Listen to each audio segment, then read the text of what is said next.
speaking to Jivanmukti today about her book Siddha Param-PARA, and also about the nature of Siddha scriptures in general and the nature of written transmission in general.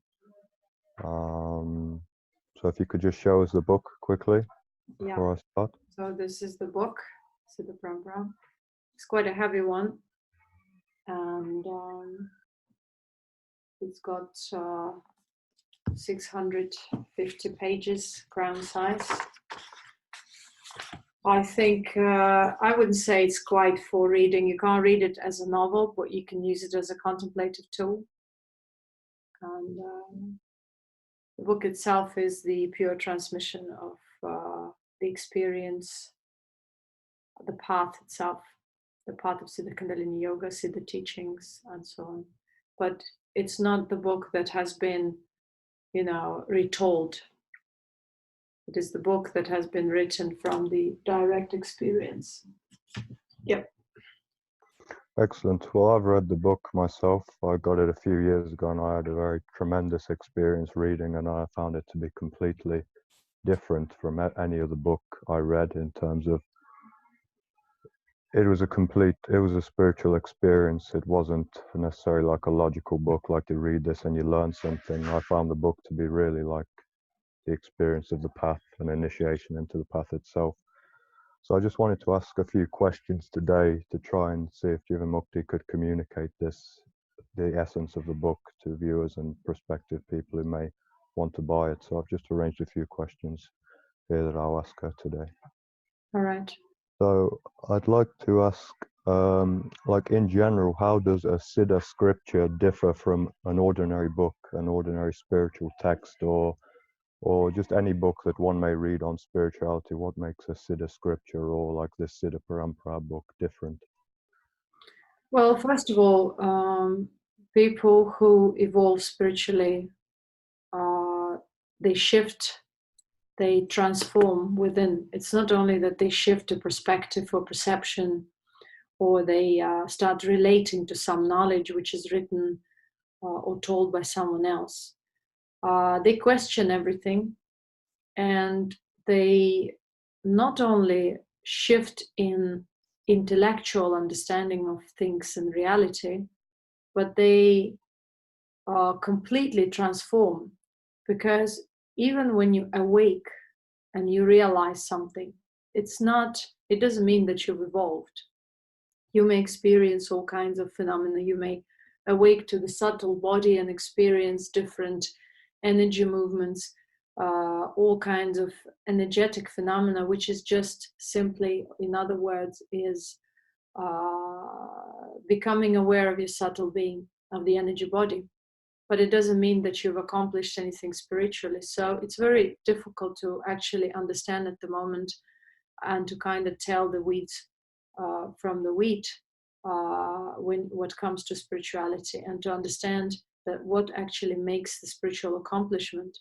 So many people think that spiritual accomplishment is about how positive they are, how loving they are, how excited about life they are. But it doesn't mean that, because the actual awakening has to lead to inner refinement.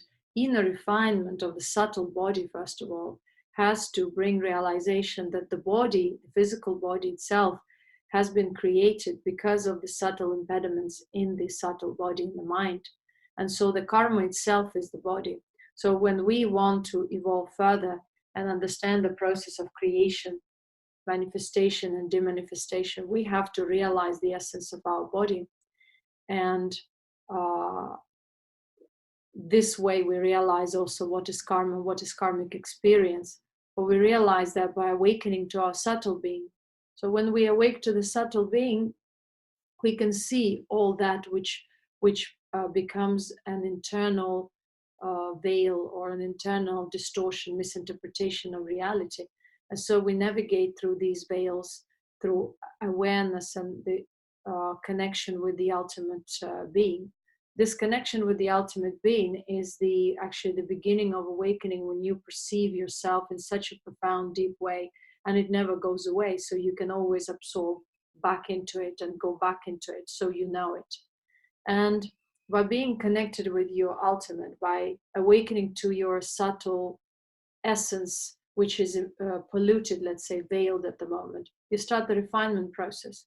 The more you refine, which means you let go of all the thoughts, emotions, but not just letting them go. You realize you cannot let them go because they're hunting most of the people.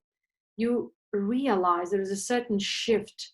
This shift happens through observation, contemplation, and going back into absorption. So through that, you refine all that which is within you, which may take decades and sometimes lifetimes.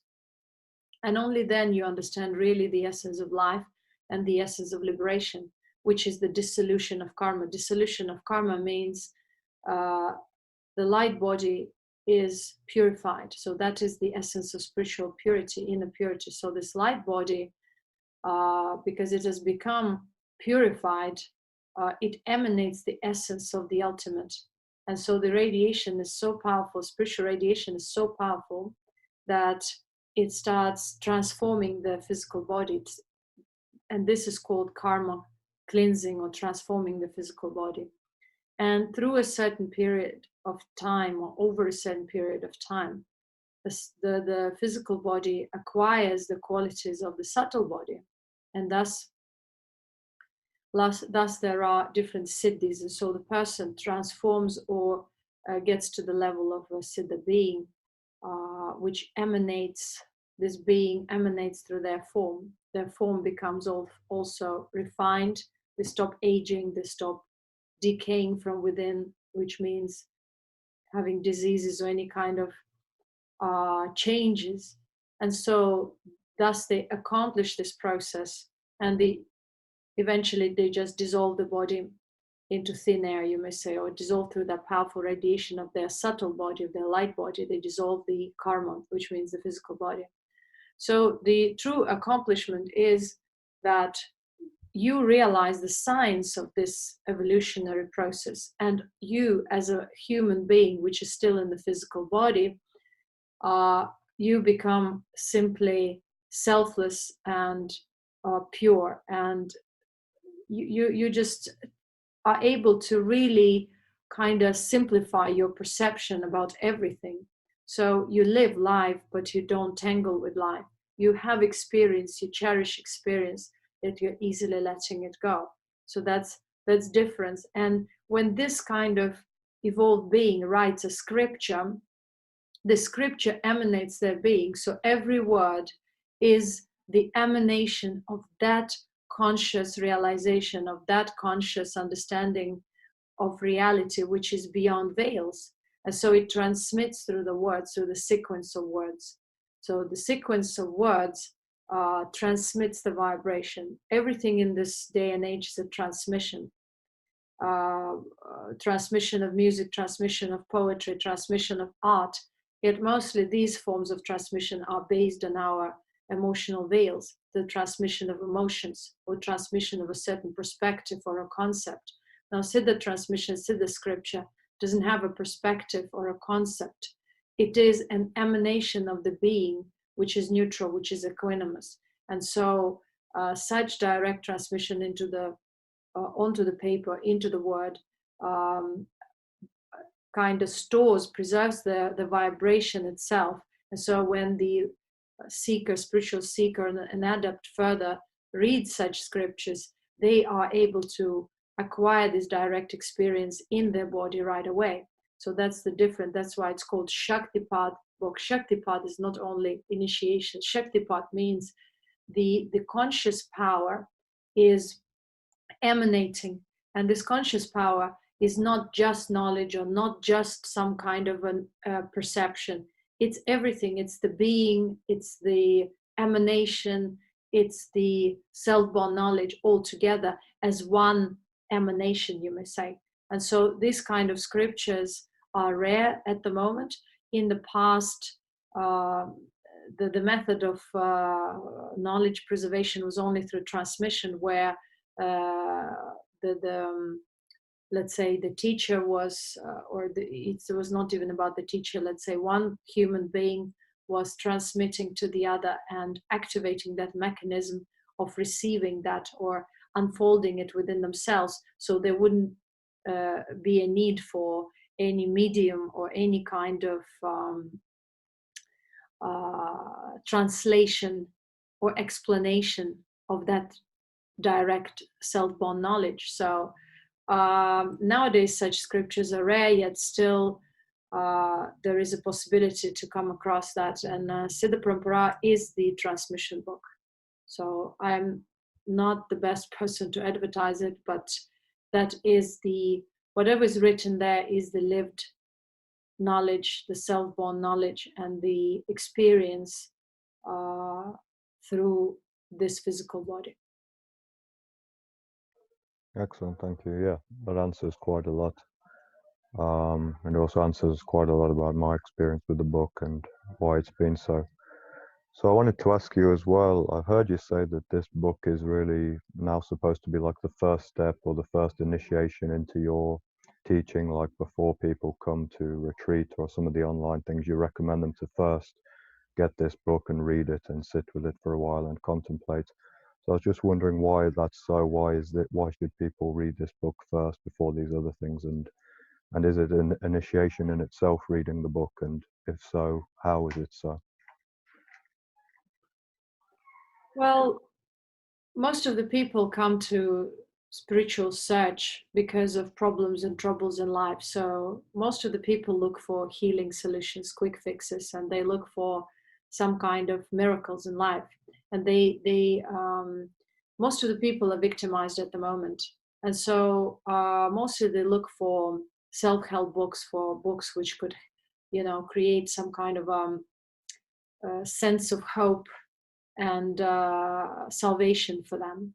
But true spiritual seekers usually are on the level when they have a certain, let's say, understanding about life, and they have a certain degree of being responsible for their lives. So they're not looking for quick fixes and solutions, but they're looking for deeper knowledge. So this book is for this kind of audience. So I don't think that people who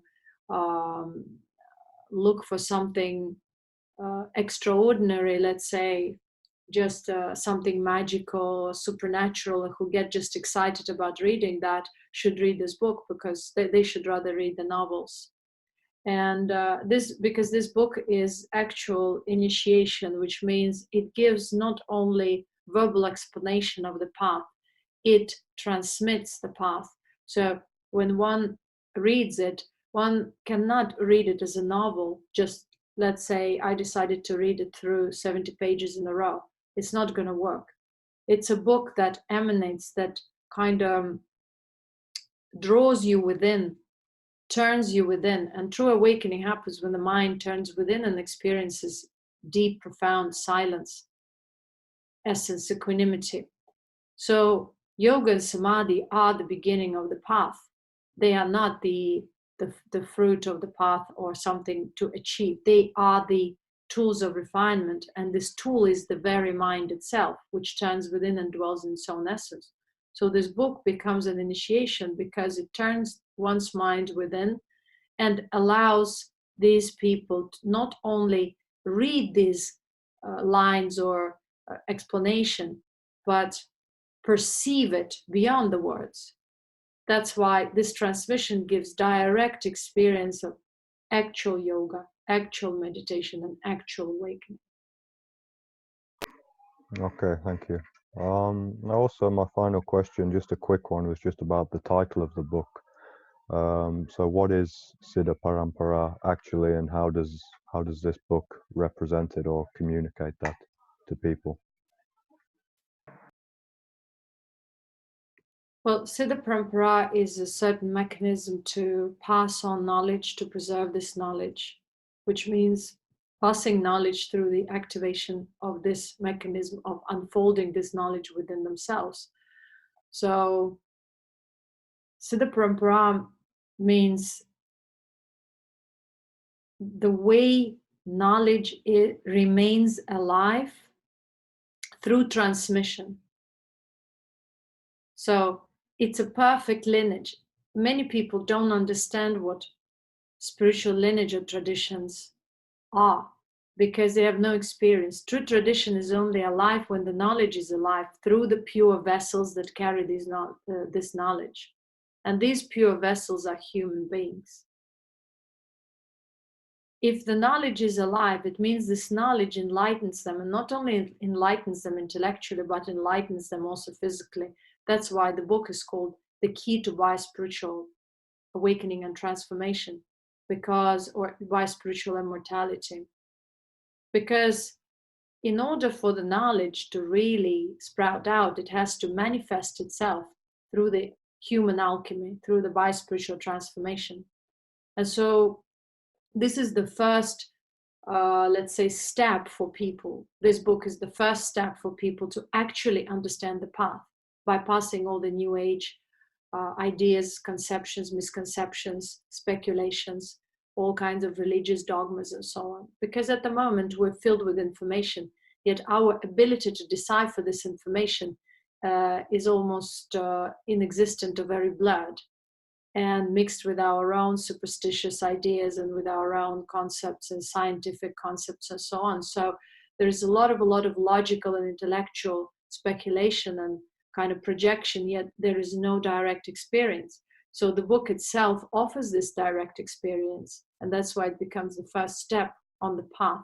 Because instead of asking all kinds of questions, people, while reading it, fall into meditative absorbed state. They're able to contemplate these aspects, or the signs that they are getting acquainted with, the signs of Siddha Kundalini Yoga and the signs of Siddha Param-PARA and teaching.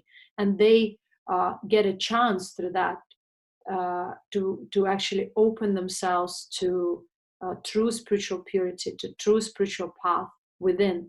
True spiritual path and true Siddha Param-PARA, they are not about any following of any person in particular. It's about really activating the mechanism of bi-spiritual transformation, first awakening and transformation within oneself, and understanding the spiritual science. The spiritual science is bi-spiritual. It's not only spiritual, it's bi-spiritual, because the body is the byproduct of the spiritual veils and spiritual distortions. So in order to understand the essence of our existence in the body, we need to awake to the reason for the body, which is the conscious distortion, so the consciousness itself, but at the moment it's distorted. That's why we're living in this day and age. So Siddha Param-PARA is the living testimony of this kind of true awakening, true refinement, true transformation that results in the preservation of the knowledge within the vessel by refining the vessel through refinement of the individual consciousness and individual mind. Excellent, thank you. So I was just going to share one of my experiences with the book, which I think made it very unique, is that sometimes I'd read it, so I'd say read 2 or 3 pages, and I'd kind of go into meditation, and I'd actually forget, like logically, in terms of what was said, what specifically she said, but then I'd find maybe a few months later that knowledge kind of sprang forth from my very own being, the knowledge that was communicated in the book. So over time of reading the book and spending time with it, I've actually found the book itself, the realizations of the book itself have begun to manifest from my own being outwards, like somehow the book planted a seed from which the knowledge in the book will then grow within the reader. So I was wondering if you could explain this, or if this was the purpose of the book, to be able to give this experience, or what this is about. See, the knowledge is self-preserved. True knowledge is always self-preserved. It unfolds and can be interpreted depending on one's individual conscious level. The more we evolve consciously, the more we go through the veils, the deeper we understand the knowledge.